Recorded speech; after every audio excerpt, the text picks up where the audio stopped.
The Magic Window. Once, in a quiet little house on a street lined with cherry trees, lived a boy named Arthur. Arthur was known for his boundless energy and a laugh that could make even the grumpiest of neighbours smile. His best friend, Sam, lived just next door, and the two were inseparable. Their days were a whirlwind of adventures, from building forts in the back garden to launching expeditions to the little stream at the bottom of the park. Then, one autumn, a long and lingering illness fell upon Arthur. It stole his energy, his appetite, and his famous laugh, leaving him weak and pale. The doctor ordered complete bed rest, and because the illness was catching, no visitors were allowed. His world, once so full of sunshine and escapades, shrank to the four walls of his bedroom. The days stretched into weeks, each one the same as the last. Arthur's only connection to the outside world was his window, which looked out onto his back garden. He would watch the leaves turn from green to gold and then fall from the branches of the old oak tree. He saw the postman make his daily rounds and watched the neighbour's cat patrol the top of the garden fence.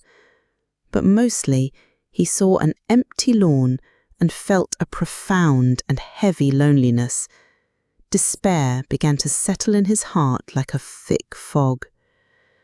Until one Tuesday afternoon, as Arthur was staring listlessly at the familiar garden shed, a most peculiar sight met his eyes. A penguin, looking very serious and important, waddled into view from behind the rose bushes. It stopped in the middle of the lawn, produced a sausage sandwich from a small paper bag, and began to eat it with great concentration.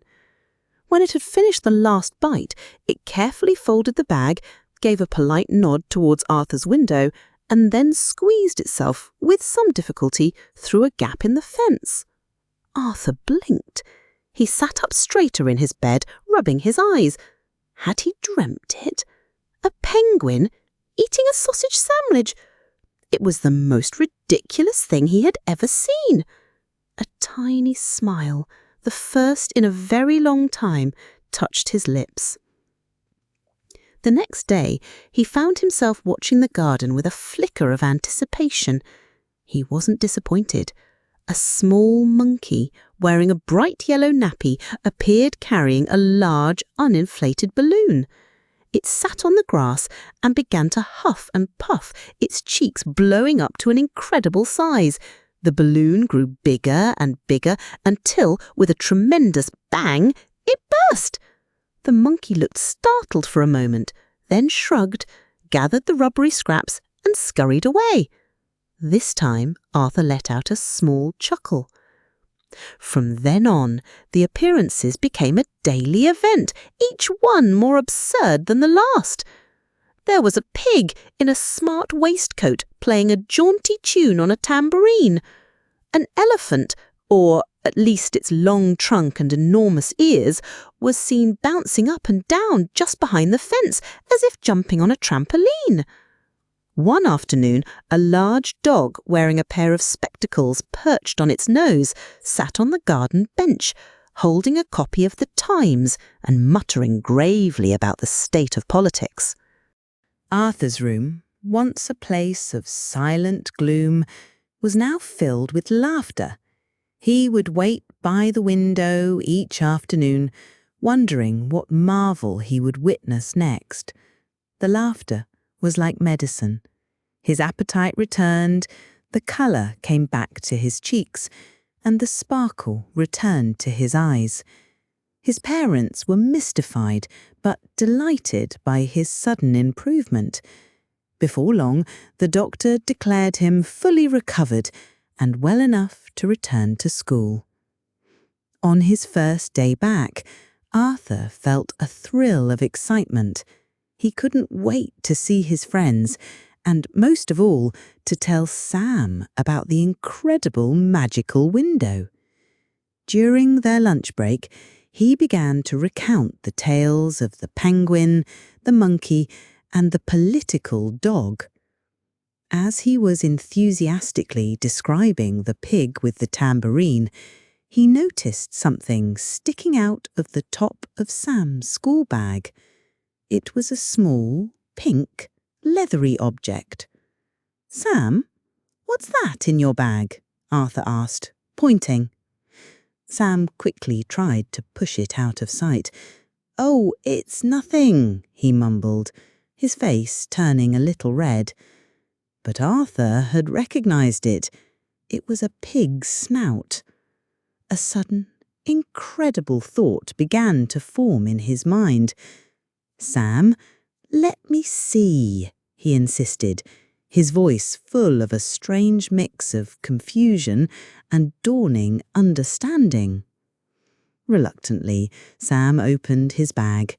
Inside, Arthur saw a jumble of strange objects: a bright yellow nappy, a pair of spectacles with no glass in them, a folded tambourine, and 2 large grey felt ears attached to a headband. Arthur stared, speechless. He looked at the contents of the bag and then at his best friend's worried face. The magic window wasn't magic at all. It was Sam. "It was you," Arthur whispered, his voice full of a strange mix of confusion. Sam shuffled his feet. "I missed our adventures," he said quietly. "The house looked so quiet, and I knew you must be sad. I wanted to make you laugh." Tears welled up in Arthur's eyes, but they were not tears of sadness. He thought of Sam day after day, finding the silliest costumes and putting on a private show just for him. He thought of the effort, the kindness, and the love behind each ridiculous character. From that day forward, Arthur never forgot the lesson he had learned.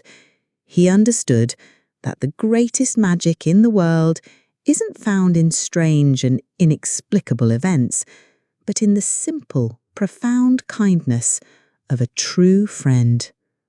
And he always did his best to be that friend, to make sure that no one he knew ever had to feel sad and alone.